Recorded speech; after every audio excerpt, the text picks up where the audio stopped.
Well, good morning, and that. And two, it's your boy, Celine Driver.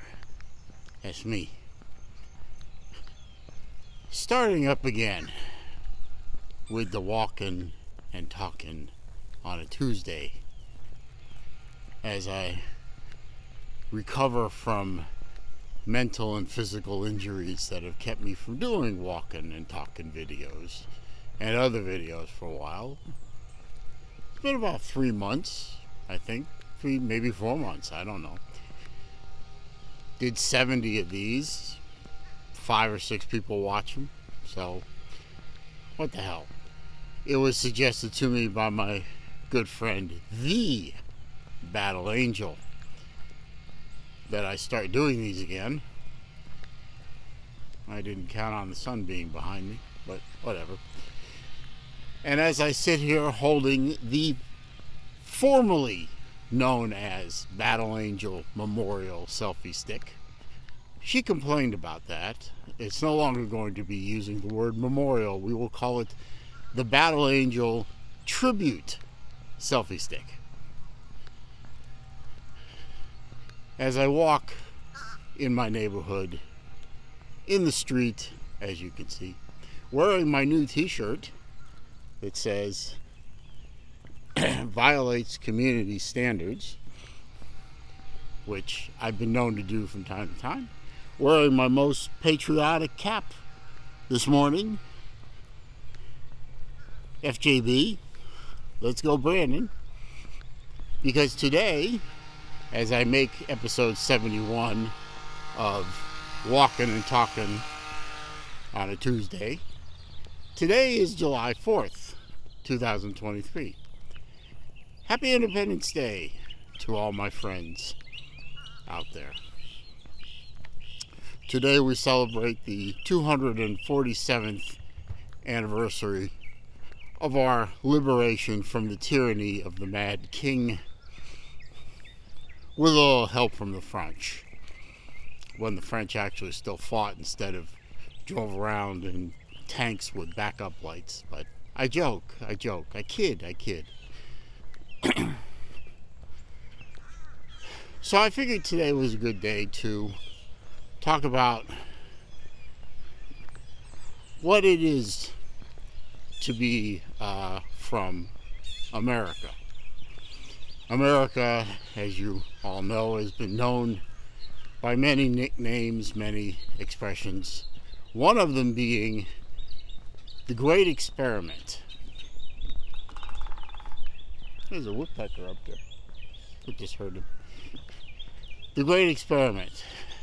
What does it mean, the Great Experiment? Well, the way I learned it, and the way I understand it, is that for the vast majority of history of humanity, man has been ruled by governments that are set up in a, no, I don't want to use the word despotic, but I can't think of a better word right now, in a manner in which you had a privileged few, elites if you will, ruling the masses. The masses had very little say in the way they were ruled. They had very little say in how their rulers were selected. I believe we learned in our history books the term divine destiny, or divine rulership, or whatever. People who were destined to be rulers, where the rest of us were destined to be ruled. And that all changed first with the Magna Carta in Britain, but then changed during the American Revolution with our breakaway from the British Empire and our subsequent development of a constitutional republic that set up a government that was supposed to be of, by, and for the people. representative rule, federalism. We've heard these terms before. I don't think very many people, due to the lack of education in the current educational system, know what they mean. First of all, we are not a democracy. It is not one man, one vote rule. We are a constitutional representative republic. We elect representatives who then go to Washington to ostensibly, but not really, represent our views and the way we want things done.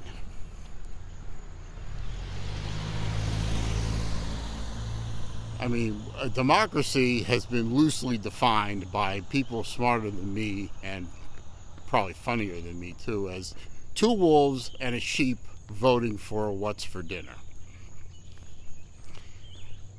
That's not the way it works in America. We are a representative democracy. There is majority rule, but there are also protections for the minority as well.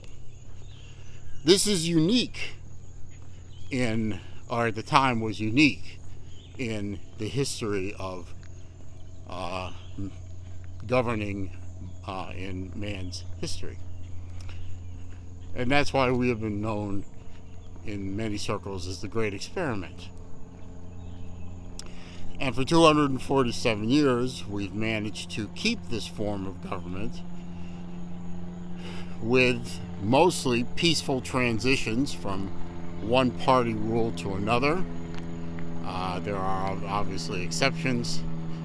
And with the exception of the Civil War in the 1800s, we managed to keep the country together for a very, very long time. Airplane up there.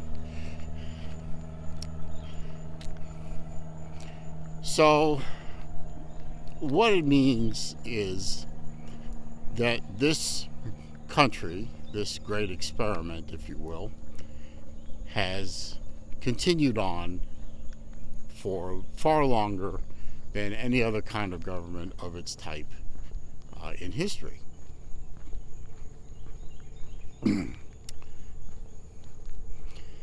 that's a good thing. Morning. Morning. And that.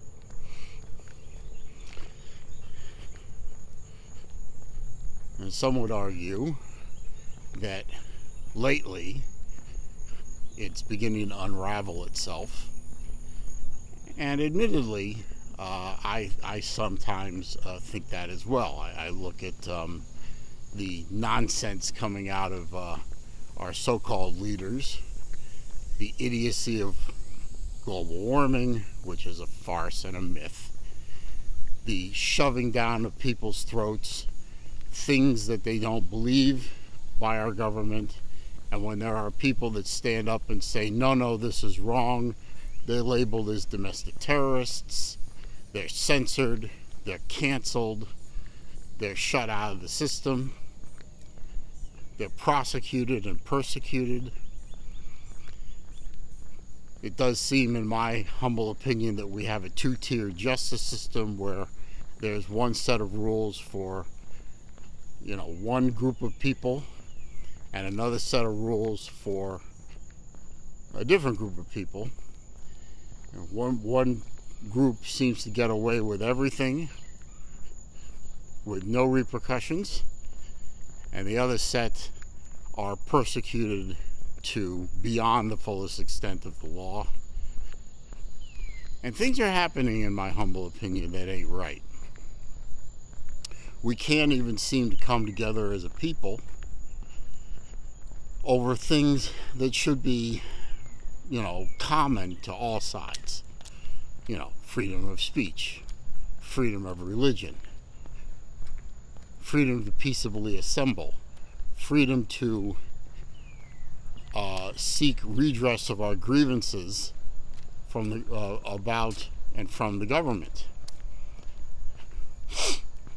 Basic things that are actually in our Constitution, in the First Amendment, in the Second Amendment, in the Third, the Fourth, the Fifth, the Sixth, the Seventh, the Eighth, the Ninth, the 10th. The 10th Amendment in particular that pesky little piece of text in the document that basically says the powers that are not granted to in the Constitution to the federal government are granted to either the states or the people. That was one of the first amendments to be abused and destroyed in this country, as the federal government takes more and more power and takes it from us. And when we try and assert the 10th Amendment, oh boy. But we should be coming together as a people around these common things as Americans. I can't imagine that people on the left or the right don't believe in free speech. I can't believe that people on the left or the right don't believe in freedom of religion, freedom of expression, freedom to seek redress of grievances, freedom to peaceably assemble, the right to self-defense, the right to self-determination, the right to not be illegally searched and have your property illegally seized, the right to not incriminate yourself, and on and on.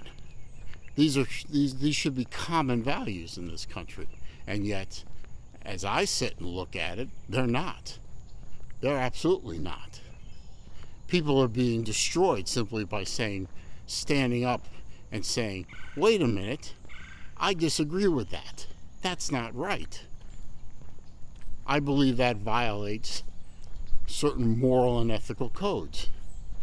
And instead of having a frank and open discussion of these things, people who disagree with the current political orthodoxy are shouted down, they're sought out, their private lives disrupted and destroyed, their public lives disrupted or destroyed, their professional lives disrupted and destroyed. I believe we call that canceling now. By the way, that house back there, that white one with the two SUVs in front of it, used to be green. Looks much better now. I haven't walked in this particular direction in a very long time. So I hope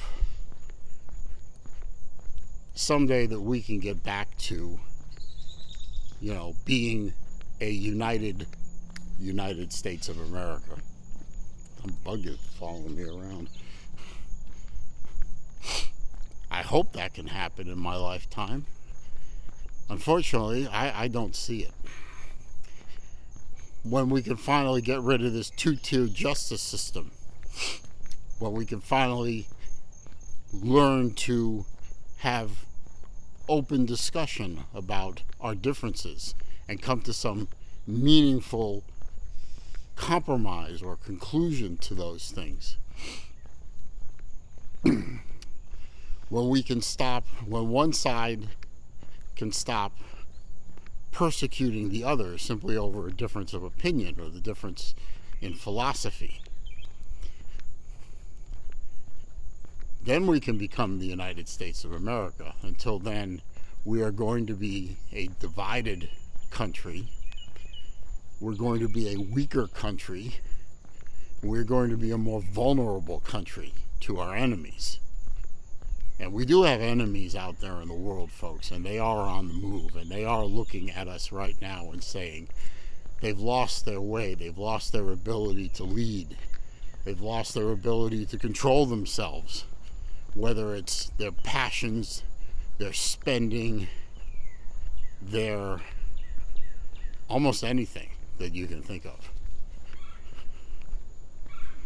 We need to come back together as a country and as a people and remember the fundamental principles of America that began 247 years ago today. And we need to get back to that. Now, I realize this entire video will be the subject of many trolls, and and many people saying, "Oh, Celine, you're engaging in fantasy. You're engaging in alarmism.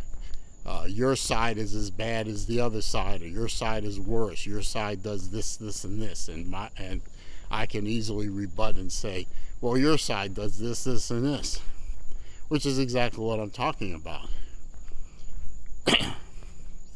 We should be focusing on what unites us, not what divides us, and try and work on the things that divide us so that we can all try and live together in some kind of reasonable fashion. Well, that's what I wanted to talk about today on today's episode 71 of Walkin' and Talkin' on a Tuesday with your boy, Celine Driver. That's me. I hope you all have a good 4th of July, no matter what side of the political spectrum you fall on, no matter what you believe, no matter what you if you think I'm right, if you think I'm wrong. It's okay. That's supposed to be the beauty of America. Disagree without being disagreeable should be one of our fundamental principles. I hope we can get back there someday. But y'all have a good rest of the holiday. Enjoy the fireworks. Enjoy your barbecues. Enjoy your families. Enjoy your friends. And remember that whether you think like I do or you don't think like I do, we all live in the greatest country in the history of mankind. And I hope that my children and my grandchildren, if there are ever, will continue to have the privilege of living in the greatest country in the entire world. Peace.